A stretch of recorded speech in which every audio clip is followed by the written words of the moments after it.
we have track locomotion state is ready. So now we will proceed towards our next functionality, which is setting up our running, walking on idle state. So I'm gonna add a sequence pin over here. So first of all, track our locomotion state will be continuously firing. So I'm gonna search for while idle. So we'll perform turn in place over here.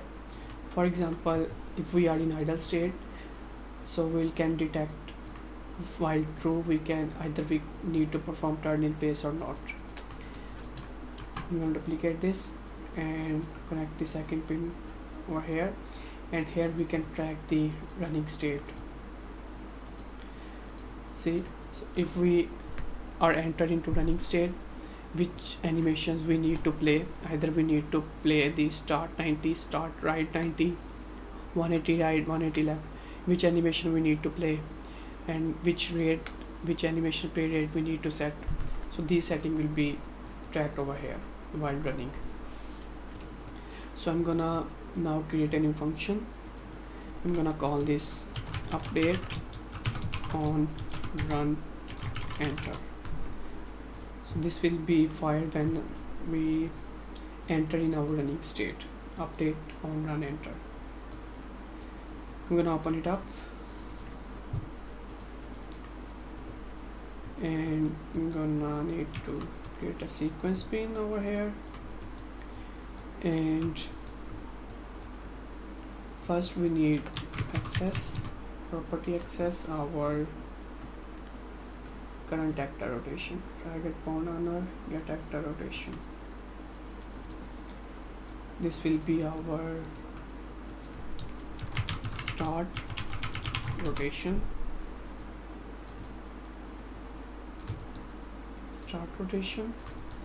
And from the next execution pin, we need to get our input vector. So for example, our character is standing still, we press the A key, which means our input vector is on 90 left. So we need to perform the left 90 animations, left start 90 animations. So we'll figure out that using input vector. So I'm gonna grab the input vector, rotation from X vector. So this is our primary rotation.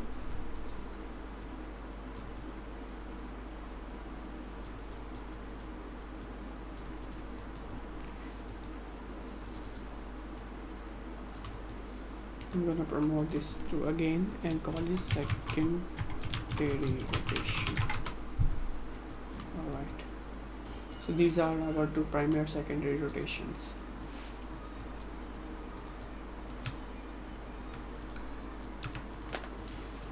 Alright, next is we need to get our primary rotation and our start rotation.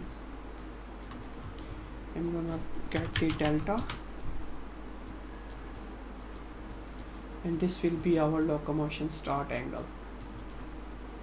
Split the struct pin, and this will be our promoter variable, locomotion start angle. So this is our start angle.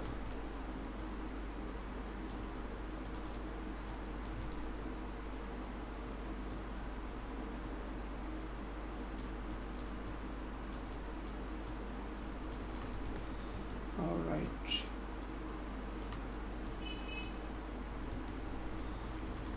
so now if I go to event graph, update on run entered, I'm gonna print and get the locomotion start angle, print this. You can see minus 90, 90, 0, 180, 135, 45. These are all our different start angles in which direction we can start. So we need one more enum which we can use to perform different animation. For example, left, right, 180, backward 180. So these we need to one more enum. So I'm gonna duplicate the locomotion state enum. I'm gonna call this movement start direction. Open it up. First we have forward, then right, left. So these are our movement start animations: forward, right, left, backward, right, backward, right, and backward, left. So we can perform one of these 5 animations while moving, while performing start animations. So I'm gonna open update on enter, and now I need to create one more function, which is find locomotion start direction. This is our find locomotion start direction. I'm gonna add a new input pin, so this will get our start angle and output the start direction. So I'm going to set it to float. Alright, so we also need one more from variable, which is our movement direction. This will be our variable type, will be our enum that we have just created, movement direction, movement start direction.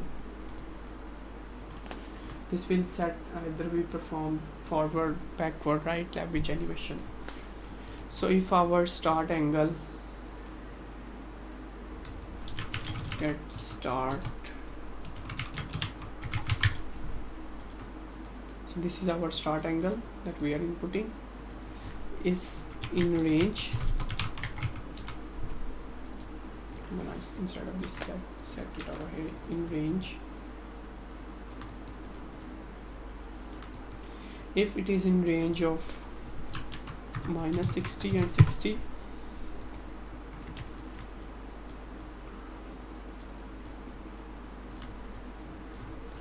which means we are in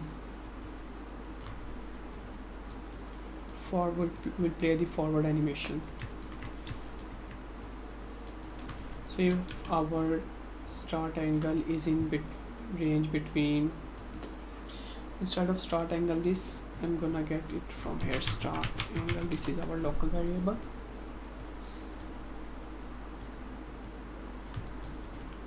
So if it is in range of 60 to 120, which means we'll play the right animation.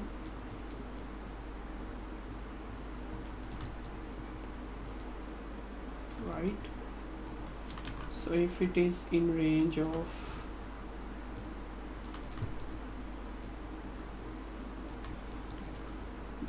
minimum is -120 and maximum is -60, which means we are will perform the left animation.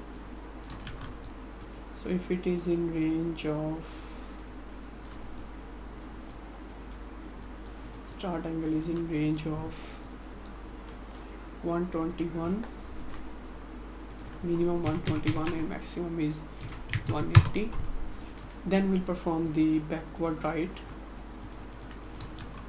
otherwise we'll perform the backward left animation. So these are all our start animations ready. So we'll use this variable to distinguish which animation we need to play for starting.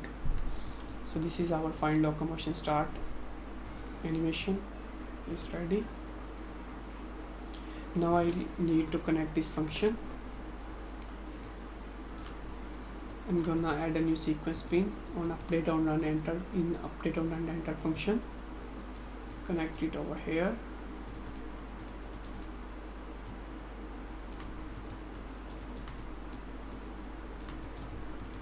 and here is our start angle. We need to put the start angle. So here's our locomotion start angle.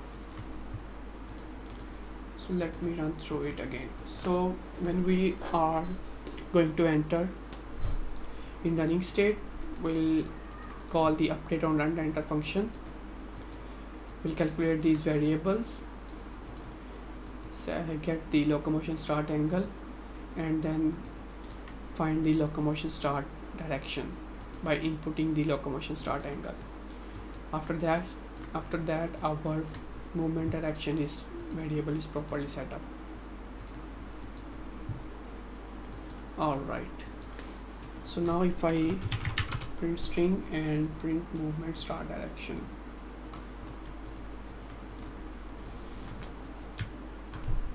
see our right animation should play backward right, left, backward right, forward, forward, backward left.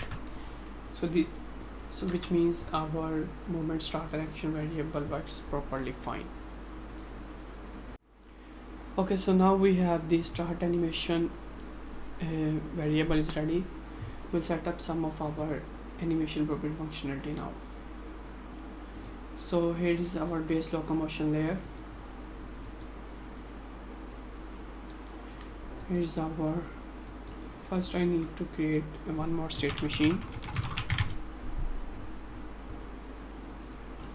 So this will be our start state machine. I'm gonna set update it to cache pose. I'm gonna call it start cache.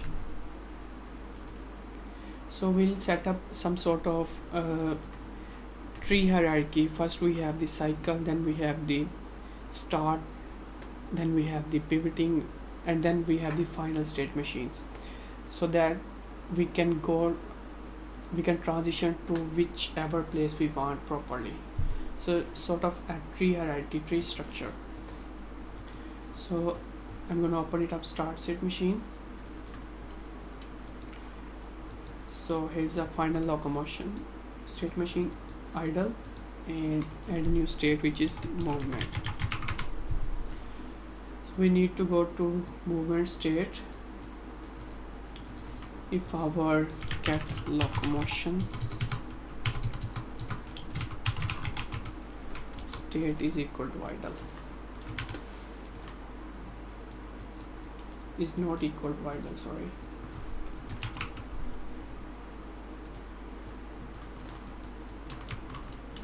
And we need to go back towards the idle if our movement state is equal to idle, right?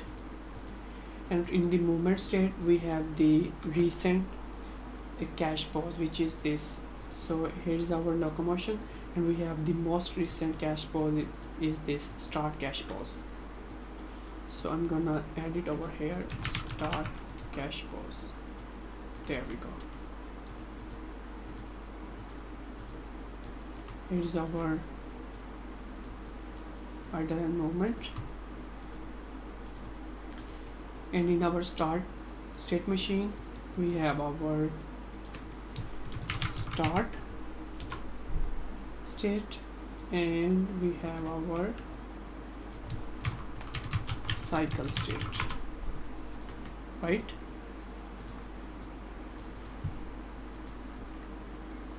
And from start state to cycle state we can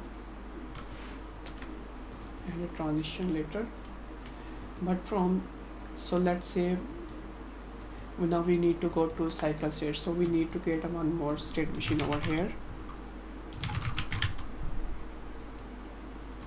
This will be our cycle state machine. I'm gonna promote this to cache as well, and this will be our cycle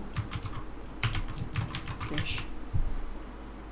So now in this start state machine, if we want to go to cycle state, we have the most recent state is cycle cache, cycle cache.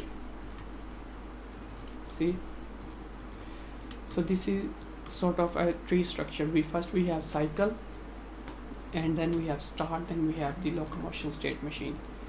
So we go from here to here and then start to cycle. So this is a kind of a tree structure that we need to follow. All right, so for our cycle state, I'm gonna add a new state which is cycle, and for running I'll grab the echo jog forward animation, grab it over here and paste over here, set the looping to true. Alright, and now from start animation I'll open the start animation, and so now we have created a variable which we can use to perform different start animation, forward, backward, left, right. So we need all for our 5 animations. So we'll use a dynamic sequence which we can use to play the animations according to the variable state. So I'll grab a sequence player and get a sequence player from here, sequence player, and from the sequence I'm gonna set the bind to a dynamic value, which because we are not playing only single animation. We'll perform the start animation based on our variable. So I'll set this to a dynamic value,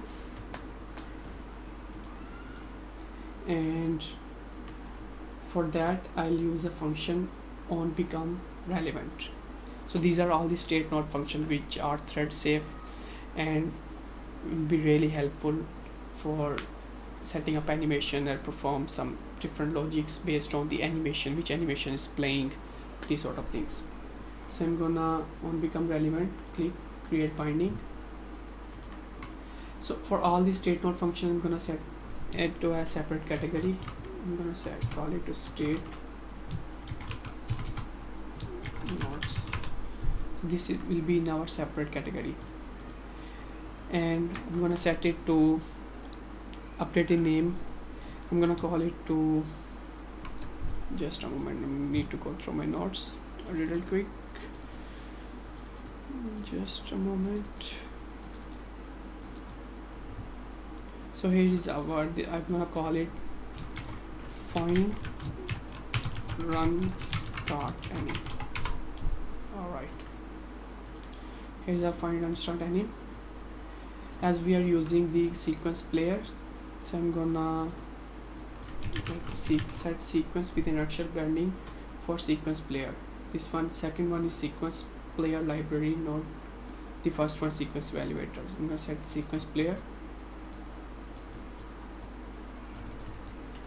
and for the node context I'm gonna convert to sequence player.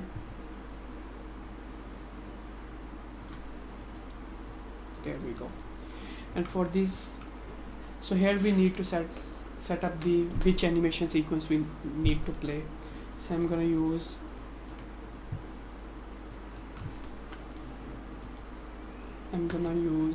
a select node and use the movement start direction over here. Now we can define our forward, right, left, backward, right, backward, left animations. So we have our idle to jog forward, idle to jog right 90, idle to jog left 90, and idle to jog 180, right 180, backward right, and left 180, which is our backward left. So these are all the 5 different animations which we can play based on the movement action variable. So this is our dynamic sequence player function, sequence player node.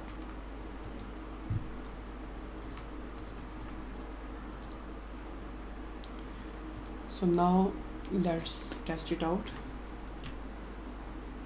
Alright, so it plays properly. Alright, this functionality plays properly. Now after start we need to go to cycle state. I'm going to set it automatic goal based true, and in the cycle state we have the most recent cached pause, which is cycle cache. There we go, see. And if we are now, see, we transition towards the cycle state after playing the start animation. So next, now we need to set up some animation modifiers to our animations to extract the rotation logic from our animations, and then update the character rotation based on our currently played animations. So we'll set that functionality next.